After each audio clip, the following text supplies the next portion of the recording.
અને આપણા પરમાત્મા એ પ્રેમ વિવશ પરમાત્મા છે. પ્રભુ પ્રેમની દોરીથી બંધાયા છે, કોઈ સાધનોથી ના બાંધી શકાય. ગોપીઓ કોઈ સાધન નથી કર્યું, કોઈ યજ્ઞનું યજન નથી કર્યું, કોઈ નિશાળમાં ભણવા માટે નથી. એનો સબ્જેક્ટ લઈને આપણે પીએચડી કરીએ જુદી વાત છે. કોઈ યાત્રાઓ નથી કરી. બે જ વસ્તુ ગોપીઓ પાસે છે, અશ્રુ અને આશ્રય. એનું સ્મરણ કરતા કરતા નેત્રમાંથી આમ અશ્રુ વહેતા હોય અને એના ચરણનો દ્રઢ અનન્ય આશ્રય. આ ગોપીઓ પાસે સૌથી મોટું સાધન છે પ્રેમ લક્ષણા ભક્તિ, અને પ્રેમથી એમણે પ્રભુને આત્મસાત કરી દીધા છે.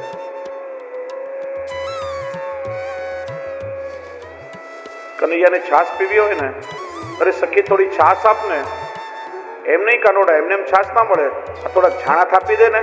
પ્રભુ પાસે છાણા થપાવ્યા છે. હવે તો ગોપી છાશ આપ. કનૈયા સાંભળ્યું, બહુ સરસ નાચે છે તું, થોડુંક નાચીને બતાવો ને.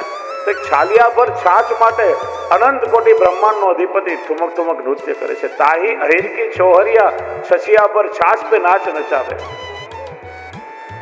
તો ઘણી વાર કહું કે સચવાય નહીં શક્તિ, સચવાય નહીં સોમાન તો શક્તિ શું કામની. સચવાય નહીં સોમાન તો શક્તિ શું કામની, અને નાચે નહીં ભગવાન તો ભક્તિ શું કામની. પ્રેમમાં તાકાત છે કે પ્રભુને નચાવે છે.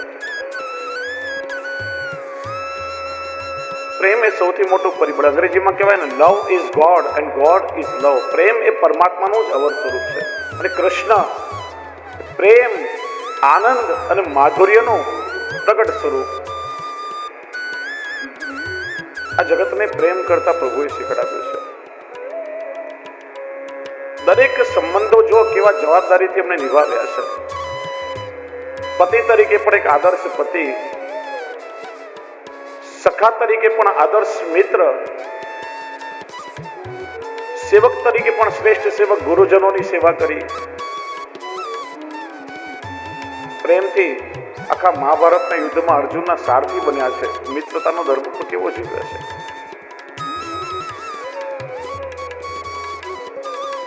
લૌકિકમાં પણ કોઈ સંબંધ છે ને કેવલ પ્રેમના પાયા પર ટકે. કોઈ સંબંધમાંથી, કોઈ વ્યવહારમાંથી આમ પ્રેમને હટાવી લો, એ સંબંધ નહીં ટકે. ભાઈ ભાઈનો વ્યવહાર હોય, સાસુ વહુનો હોય, પતિ પત્નીનો હોય, મિત્રતાનો હોય, કોઈ પણ વ્યવહાર હોય, પ્રેમ ગયા પછી એ સંબંધમાં શુષ્કતા હોય, પછી એ સંબંધો ટકતા નથી. હું ઘણી વાર કહું, એક વૈષ્ણવનો સંસ્કારી પરિવાર, સવાર સાંજ ઘરમાં સેવા થાય, રાત્રે બધા સાથે મળીને સત્સંગ કરે. નાના દીકરાના લગ્ન થયા, 16-17 વર્ષની પુત્રવધુ પરણીને ઘરમાં આવી. વહુ આવી એટલે સાસુએ એને આવતા વેત એક 8-10 હજાર રૂપિયાનો હીરો ચૂંક એને પહેરવા માટે ભેટમાં આપ્યો. એટલે બેટા પહેરી લે. વહુએ હીરો નાકમાં પહેરી લીધો. બન્યું એવું કે 2-3 દિવસ પછી બાલ સહેજ લાપરવાહીના કારણે પેલો કિંમતી હીરો વહુને હાથે ક્યાંક ખોવાઈ ગયો. એની મનમાં ભય લાગ્યો. હમણાં પરણીને આવી ને વળી પાછું આ નુકસાન થયું. સાસરિયાના મેનાટોના સાંભળવા પડશે. ઘરમાં જો કોઈને ખબર પડશે તો મારું આવું જ બન્યું સમજો. કોઈને કહ્યું નહીં, ચૂપચાપ ખૂણે કાંચરે પેલા હીરાને શોધવાનો પ્રયત્ન કરવા લાગી. સાસુ બહુ અનુભવી, ચાલાક, એની દ્રષ્ટિએ વહુની સમસ્યાને ઓળખી લીધી. કઈ બોલી નહીં. બીજે દિવસે એવો ને એવો બીજો હીરો બજારમાંથી મંગાવ્યો, અને રાત્રે બધા સત્સંગ કરીને ઉભા થયા ત્યારે વહુનો હાથ પકડીને પેલો હીરો મૂકતા કે, વહુ બેટા હીરો પહેરી લો, ખાલી નાક સારું ન લાગે. વહુ ધ્રુસકે ધ્રુસકે રડી પડી, માં મને ક્ષમા કરો, માફ કરો. વિચાર્યું, આવતા વેત મારા હાથે આટલું મોટું નુકસાન થયું, ઘરમાં કોઈને ખબર પડશે તો આખું વાતાવરણ ડોળાશે, કજિયા કંકાસ થશે, મારે સહન કરવું પડશે. ભયના કારણે મેં કોઈને ના કહ્યું, મને માફ કરો. ત્યારે સાસુએ બહુ સરસ વાત કહી. પ્રત્યેક માતાઓએ, બહેનોએ કાળજામાં કોતરવા જેવા શબ્દ છે. સાસુ કે, હો બેટા, હીરો ખવાઈ જાય ને આપણે બજારમાંથી નવો એ લાવી શકીએ, ને ના મળે તો એના વગર ચલાવી શકાય, પણ તારા હૃદયમાં મારા પ્રત્યે જે પ્રેમ છે, જે ભાવ છે, ખોવાઈ જશે તો દુનિયાની કઈ બજારમાંથી નવો લાવશો. સ્વાદ અને ગંધ વગરના એક કાચના ટુકડા માટે કોઈ માનવીનો ભાવ તૂટે, બેટા શોભા ના દે, ચિંતા નહીં કર, હીરો પહેરી લે.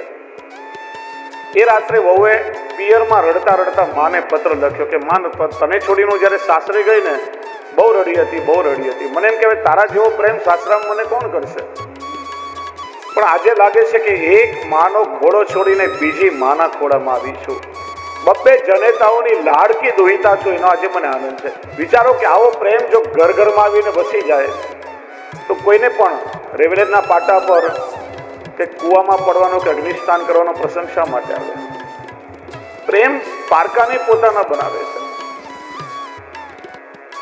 જૂના સમયમાં પ્રેમ અને આદર આ બે કારણે સંબંધો ટકી જતા હતા. પ્રેમ પણ હતો ને આદર પણ હતો વડીલોનો. સસરાજી છે, વડીલ છે, કદાચ બે શબ્દ કહ્યા તો શું થઈ ગયું? સામે ના બોલાય. સાસુ છે, માં સમાન છે, ટપકો આપે તો વાંધો નહીં, સામે ના બોલાય.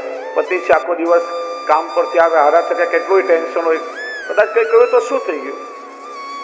આજે તો જરાક જેટલું થાય ને સંબંધો તૂટતા વાર નથી લાગતું. આદર પણ ઘટ્યો છે, પ્રેમ પણ ઘટ્યો છે, અને સંસ્કાર આપવામાં આપણે ક્યાંક ચૂક્યા છીએ. આજે લગ્ન થાય, કરિયાવરમાં રૂપિયા ઓછા આપશો તો ચાલશે, પણ દીકરીઓને સંસ્કાર આપો કે બેટા અત્યાર સુધી પાળી પોષીને તને મોટી કરી, હવે તો જે ઘરમાં જઈ રહી છે ને એ તારું કાયમી ઘર છે. બેટા સાસુ સસરાને મા બાપ માનીને સેવા કરજે, પતિના કયામાં રહેજે, પ્રેમથી બધાને જીતજે. જીવન છે, નાના મોટા પ્રશ્ન થાય, જીવન એક કલા છે. તારી મેળે તારા પ્રશ્નોનું સમાધાન શોધ, જે ઘડી ઘડી આવીને અમને ફરિયાદ ના કરીશ. દીકરીઓ સાસરામાં સુખી થાય. આજે આપણે શું કહીએ? કોઈનું સાંભળવાનું નહીં, અમે બેઠા છીએ, જરાય કોઈ કટકટ કરે ને આવતા રહેવાનું. એ દીકરીઓ સાસરામાં સુખી ના થાય. દીકરીને પરણાવ્યા પછી જે મા બાપ વારે ઘડીએ દીકરીના સાસરિયામાં હસ્તક્ષેપ કરતા હોય ને એ દીકરીઓ ક્યારે સાસરામાં સુખી ના થાય. સાસુ સસરા માંદા હોય એની ચિંતા ના હોય, ઘરમાં મમ્મીનું માથું દુખે ને મારી મમ્મી માંદી છે, મારે પિયરે જવું છે, દોડે ત્યાંથી. આજે એવું શું થયું કે 20-22 વર્ષ સુધી પેટે પાટા બાંધીને મા બાપ દીકરાને મોટા કરે.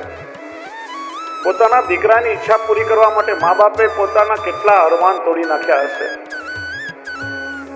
જૂના કપડાં પહેરીને રહ્યા હશે, દીકરાને સારા કપડાં પહેરાવ્યા હશે, ભણાવી ગણાવીને લાયક બનાવ્યો હશે,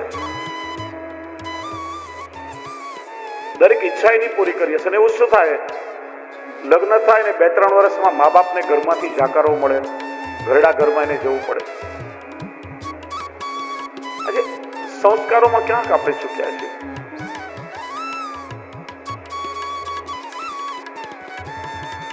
દરેક મા બાપે પણ વિચારવું જોઈએ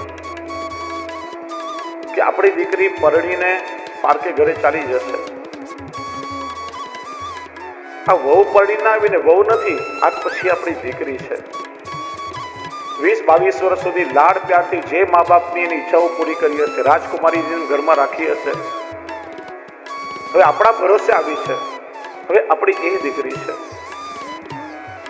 અને દીકરીઓએ વિચારવાનું કે આ સાસુ સસરા મા બાપ છે, આ જ કુલથી મારી વંશ વૃદ્ધિ થશે.